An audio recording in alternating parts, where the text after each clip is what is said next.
You ever seen something so cute, you just can't help but to admire it? Something you approach and pick up just because there's no way it could be harmful. It's adorable. Then you go to that one thing and bam, it's out of control. You thought you were in for a relaxing time? Nope. Over here, cute don't mean a goddamn thing. System, check. Sticks, check. Game, check.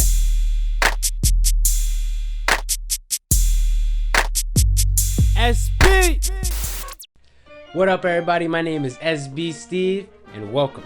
With the DLC of CupHead, appropriately named The Delicious Last Course, coming sometime this year, we're going to be checking out CupHead, a game that tests you on speed, precision, and patience. Nowadays, games are riddled with a million different things to do, with most of them being meaningless. CupHead gave a lot of gamers like myself something you don't see as often as much as we'd like: simplicity. I grew up playing this style of games, and I enjoyed every minute of adding this one to my list. So, kick back, relax, and get ready to enjoy every bit of my frustration. CupHead is a run-and-gun indie game developed by Studio MDHR. The game was announced back in 2014, but I found out about the game a year before it was released. At the time, I wasn't sold on the game. Yeah, it looked cool, but I never thought it would put up a challenge. I've played other run-and-gun games like this, and this one looked like Charmin toilet paper. Soft. But I thought, you know what? Don't knock it till you try it. And let me tell you, this game did not disappoint. I became an instant fan like many others, and with the DLC coming soon, I can't wait to play this again. You play as CupHead, who's just a cup and a body.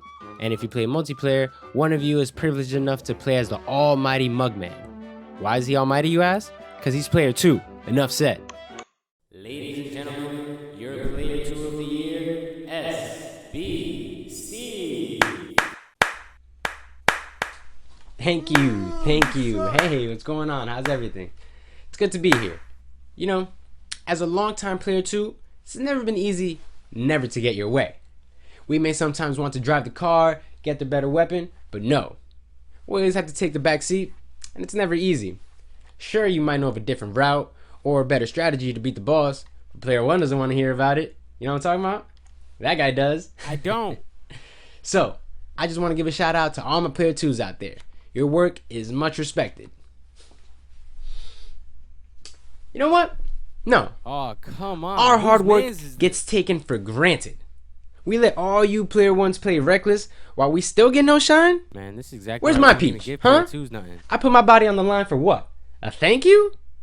We want our shine. Can we get a player 1 to go up there and stop him? Is this controller broken? Studio MDHR did an amazing job with their first game. The game is flat out beautiful. The entire game is hand-drawn, and it makes me jealous that I don't even have that kind of talent. Every single boss in the game is its own unique character with something new to offer in each level. Every time I jump into a new level, I feel like I'm in some sort of old-school Disney cartoon. The music complements everything so well, from the hub world all the way up to each boss fight. Loading the game and seeing the title screen makes you smile, and you didn't even do anything yet. There's times where I have to stop and laugh at some of these enemies just because of the faces they make or the way they interact on the screen. I could and did die hundreds of times, but I was never discouraged because I enjoyed just looking at the game. CupHead comes with 3 hit points, so you have to be very careful not to get hit throughout your fights. And with every way that CupHead can move around the map, it's pretty doable. You can jump, dash, and parry anything pink to get around whatever's holding you back. Most things you parry add to your super bar, filling it up so you can use your super move. The gameplay is super responsive. I can't help try to dash through everything like a speedrunner because it feels so good. And unless you want to rack up deaths, I don't recommend it. Even then, with your options in movement here, you never feel discouraged when you die. You want to jump back in there and figure out how you messed up immediately. There are other factors that kept me going too, like the bar that told me how far I'd get on a level before I died. And I love this. You always get a shot of the enemies or the boss mocking you and letting you know that you kind of suck. But that's the fun in the game, knowing that you made it so close and died, but you're not too far from winning. Yes, you die a lot, but the game isn't frustrating, it's challenging, and you feel so relieved after you beat a boss. Beating a level gives you a ranking, and the best ranking you can get for boss fights is an S. Getting an S is far from easy though. You have to beat the boss under a certain time, not get hit once, parry 3 times, and hit the boss with a special move 6 times. Sounds easy, right? Well, come pick these sticks up then. I told myself I wanted to get an S rank on every level, but for the sake of my health, I'll pass. Levels, if done properly, can all be beat in around a minute or two, so correcting your mistake is just a matter of patience. There are two types of levels in CupHead. There's your running guns and your boss fights. Running guns are levels that have you go from one end of the stage to the other. You can collect coins if you want, but it ain't necessary. You can also get a P for passive ranking if you manage to run through the whole level without shooting anything up. And I know it seems hard, but if you're crafty enough, you can do it. If you manage to beat every running gun level with all Ps, you'll be awarded with a nice black and white filter. So, now you have some coins and you don't know what to do with them. Well, come on over to Pork Rinds Emporium, or what I like to call it, Porky's. Here at Porky's, you get to buy different shots and charms from a pretty shady pig. Hold up. A pig that's selling guns and charms? Oh shit, wait, it's a sting! Fuck! Charms are useful tools that help you along the way depending on which one you equip. My favorite one is the coffee, not just because I'm an addict in real life, but because I like to blast shit. I love being able to constantly fire my super over and over again, seeing how fast I can make it to the next phase of the boss fight. I may die more than I'd like, but I'd be lying if I say I didn't enjoy myself. And that brings me to your different shots. You start off with a regular pea shooter, and eventually you'll buy a bunch of different shots from the shady pig from before. You can get a charge shot like Mega Man, an arc shot called the lobber, the tracer if you can't jump and shoot, and my favorite, the roundabout. Some shots are better to use against different bosses, but that's for you to decide. CupHead also has some bosses that he has to take down with his airplane. Or you thought my boy Cup was just a foot soldier? Well, think again. These are some of the crazier fights in my opinion, and it's bullet hell in each one of these fights. Just being able to keep up with everything on screen is a full-time job, and it doesn't get any easier. Beat every boss fight with at least an A- ranking, and you'll unlock a two-tone filter. It's cool, but I'm not big on the whole washed effect. On each aisle, there are these mausoleums that each give you a special power. All you have to do is pair a couple pink ghosts, and you'll be awarded with a new power. These special powers take all of your super meter and help you out for a few seconds. The only one that I ever use though is the super beam. The invincibility is cool, but it's way too short. And what the hell is this? So my spirit just took some juice and flew away? Someone tell me how to use this, cause right now it's kinda useless. Beat the game once, and you get to play the game again, in expert mode. The difficulty is ramped up and the boss fights are a little different. There's definitely some fun there, but I haven't tried it for myself. And I think I'll save it for when the DLC comes out. So you're probably thinking, how did CupHead and Mugman become contract killers? What made these two the hitman of Inkwell Isle? Well, the story of CupHead starts with CupHead and Mugman hanging out with their grandpa, Elder Kettle. Elder Kettle warns the two about going into the Devil's Casino, and the two, being curious cups, ignore the kettle and head off to the casino. Once inside the casino, CupHead just can't lose, winning back-to-back at the craps table and becoming overconfident. It'll take everybody money. Seven! What y'all know about seven? Pay me. Boy, you are the goddamn devil. Winning way too much, the devil steps in with a bet of his own. If CupHead can win another roll, all of the casino's monies will be his and Mugman's to keep. But if they lose, their souls will belong to the devil.